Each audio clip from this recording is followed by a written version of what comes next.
Olá, muito bom dia a você que nos acompanha aqui no canal de O Tempo no YouTube. Hoje, o Café com Política é com o secretário de Estado de Segurança Pública, Rogério Greco. Obrigada, secretário, por estar aqui com a gente hoje. Prazer, Letícia, estar aqui com vocês. Quem vai participar da nossa conversa também é o repórter de cidades, Vitor Fornes. Obrigada, Vitor. Prazer, Letícia. Prazer. Secretário, recentemente o ministro Ricardo Lewandowski fez algumas críticas à questão ali, né, de que se a polícia se prende mal. Queria perguntar para o senhor, como que resolve esse problema? Tem um meio termo ali de se fazer justiça, mas também para não sobrecarregar o sistema penitenciário?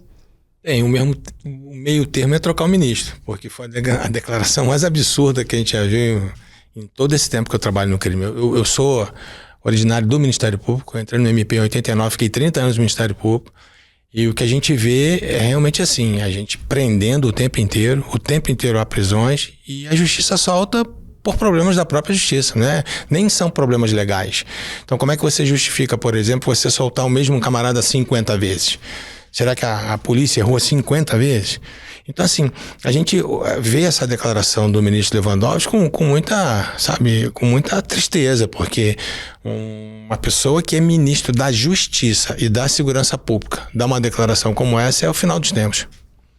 Secretário, recentemente a gente noticiou operações que visam, né, de fato, combater a vinda de criminosos, Sim. Rio de Janeiro, São Paulo, Comando Vermelho, PCC, aqui para o nosso estado.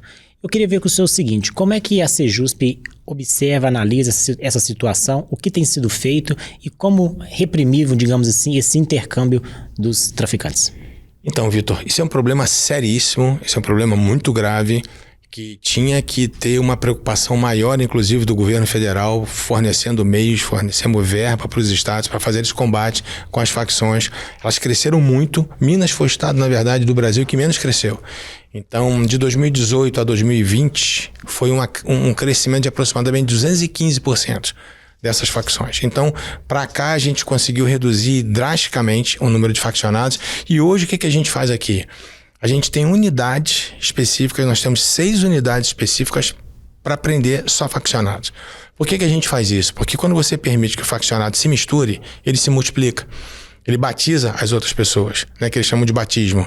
Então, para evitar esse tipo de batismo, a gente tem 6 unidades, eu só não posso falar quais são as unidades por questão de segurança, mas a gente tem 6 unidades específicas só para a prisão de faccionados.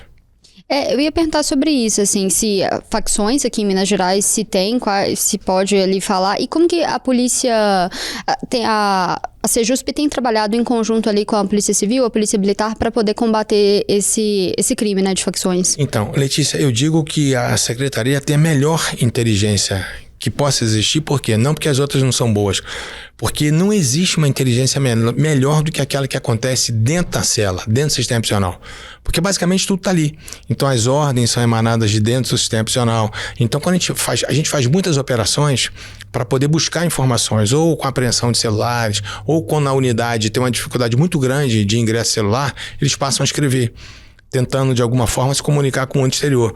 Então a gente faz batidas frequentes no sistema prisional e obtém essas informações todas. E aí a gente tem um combate muito mais incisivo, muito mais duro com relação a essas facções.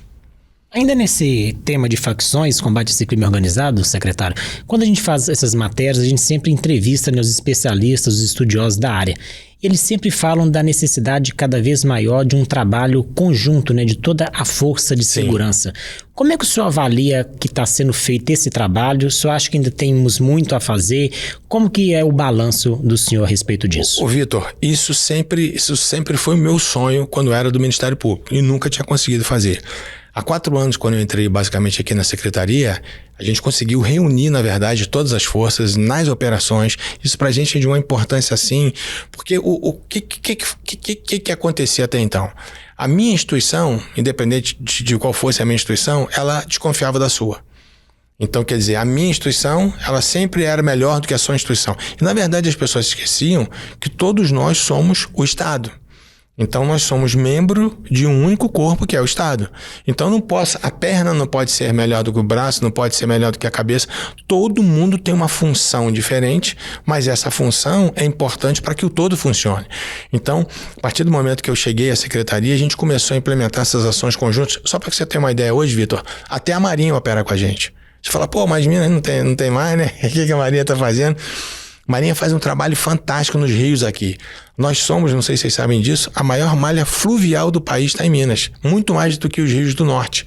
Então a gente já fez assim, acho que 3, já vamos para a 4ª operação junto com a Marinha. A gente chama Operação Mar de Minas.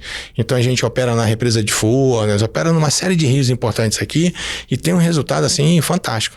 Eu ia perguntar para o senhor, está tramitando ali no Congresso a questão ali da PEC da segurança. Como Sim. que o senhor avalia esse texto? É outra inutilidade, né? Então, inicialmente, inclusive, nós tivemos um COSUD em Florianópolis, onde todos os governadores do Sul e Sudeste se reúnem. Já teve aqui, a sede já foi em Minas também, então varia, né? De 3 em 3, de 4 em 4 meses, a um COSUD. E nesse COSUD, se eu não me engano, de Florianópolis, foi o ministro Lewandowski, no começo da PEC, e ele foi para expor a PEC, para os governadores e para os secretários de Segurança, né, Justiça e Segurança Pública. E aí, quando ele vai expor, o recado do ministro é o seguinte: olha, a PEC é muito boa, vocês podem acreditar em mim, eu só não posso dizer o texto da PEC agora. Então, assim, já começou dessa forma. Como é que você vai apoiar um texto que você nem sabe o teor dele? Já começou completamente errado. Aí, quando o texto, né, quando nós conseguimos descobrir o teor do texto, era um verdadeiro castelo de horrores. O que acontecia? A União, ela queria basicamente dominar em termos de segurança a condução do país em termos de segurança. A União não consegue nem fazer o seu próprio dever de casa, vai fazer o dever de casa dos estados. O que tem que entender é o seguinte: cada estado tem suas características, tem suas particularidades. Minas tem características completamente diferentes dos estados do norte. Tem completamente diferente, por exemplo, do Rio, de São Paulo. Então não dá para você concentrar uma ação única na União. Ele não conhece o que acontece nos estados. Nem a Polícia Federal tem perna suficiente para fazer isso tudo. Então imagina, a gente tem muitas vezes a Polícia Federal nas grandes cidades, mas Minas são 853 municípios. A PM literalmente está em todos eles. Todos eles nós temos polícia militar. Então, assim, não dá para comparar o que nós temos nos estados com o que a União quer fazer.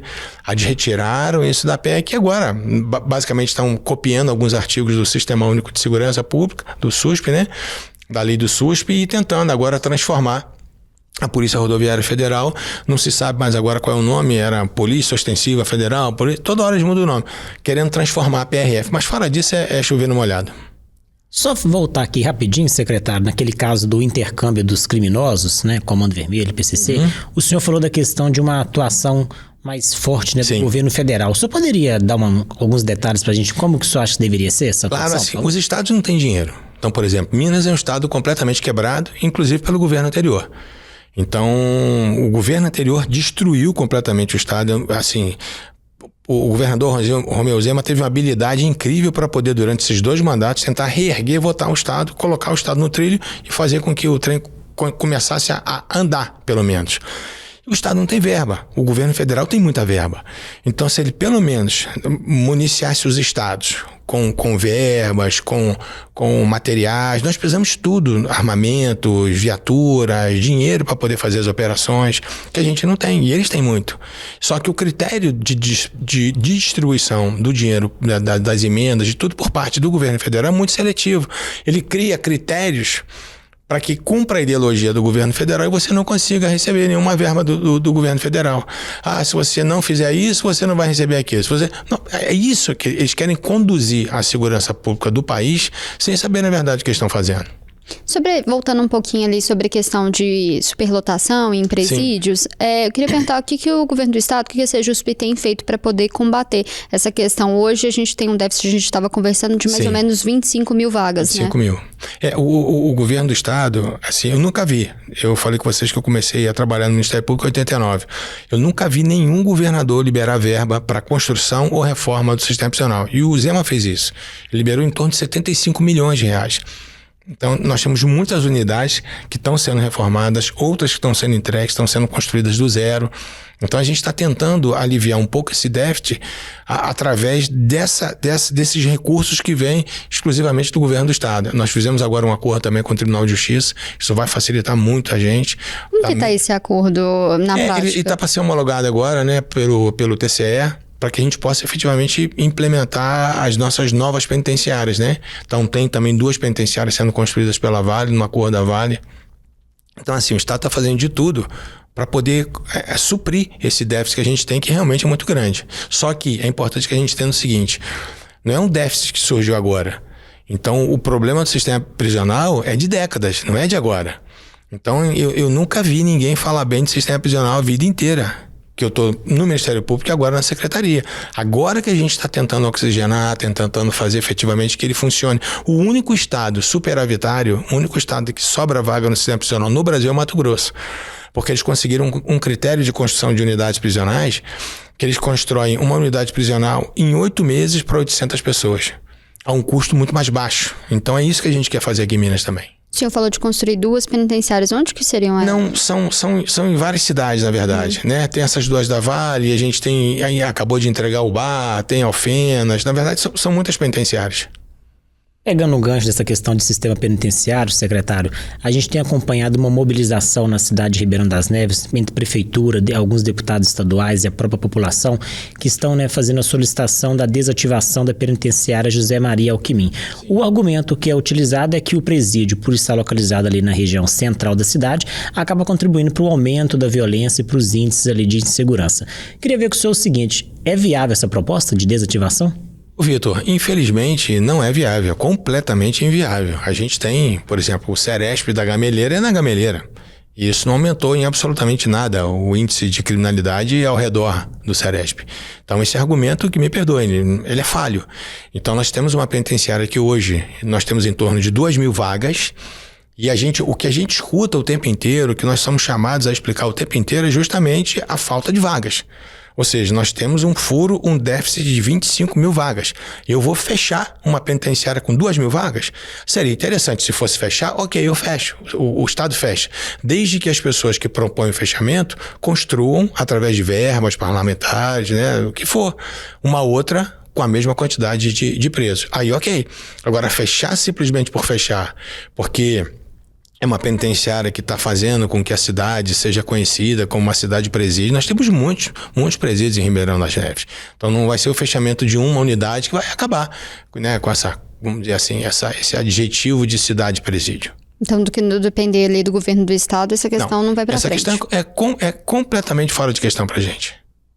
Secretário, sobre a questão de auxílio alimentação, em relação aos agentes penitenciários, o senhor acha que essa questão do auxílio alimentação é suficiente para poder valorizar a categoria? Também. Assim, é muito importante que a gente entenda o seguinte, que o governador está fazendo de tudo para valorizar a polícia, a segurança pública de uma forma geral.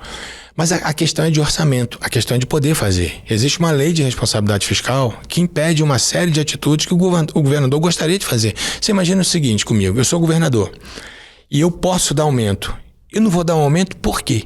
Para ficar antipatizado pela população? Para ficar antipatizado por aquela categoria?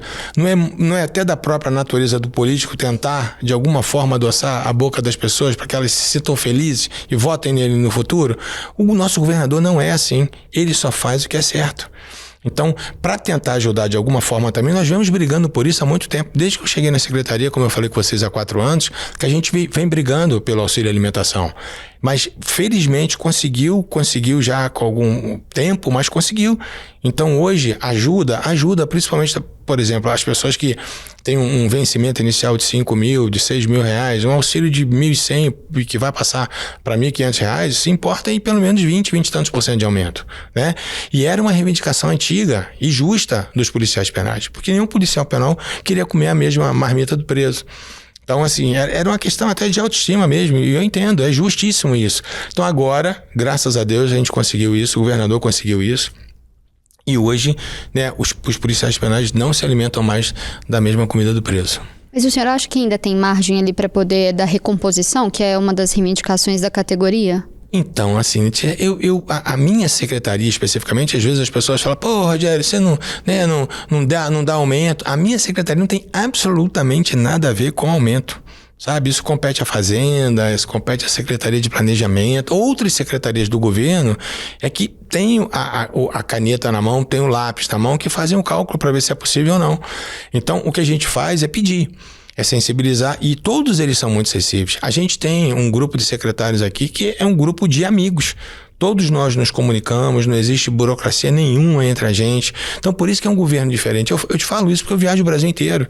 Recentemente, na segunda-feira passada, eu estava no Rio, na Secretaria de Segurança Pública do Rio, e contando para eles como eram os projetos aqui de Minas e o que as coisas aconteciam aqui. Ninguém acreditava. Que a gente utilizava preso, por exemplo, utilizava a mão de obra do preso para poder fazer a limpeza das cidades em situação de calamidade. Então ninguém acreditava que tudo isso acontece aqui em Minas, sabe? Então assim, é muito legal o que acontece. Só que é um Estado falido, é um Estado quebrado, é um Estado endividado. Então dentro dessa situação atual do Estado, a gente está fazendo o que é possível e o governo está se esforçando ao máximo para isso. Outras coisas boas vêm pela frente, eu não posso dizer aqui agora, mas vem.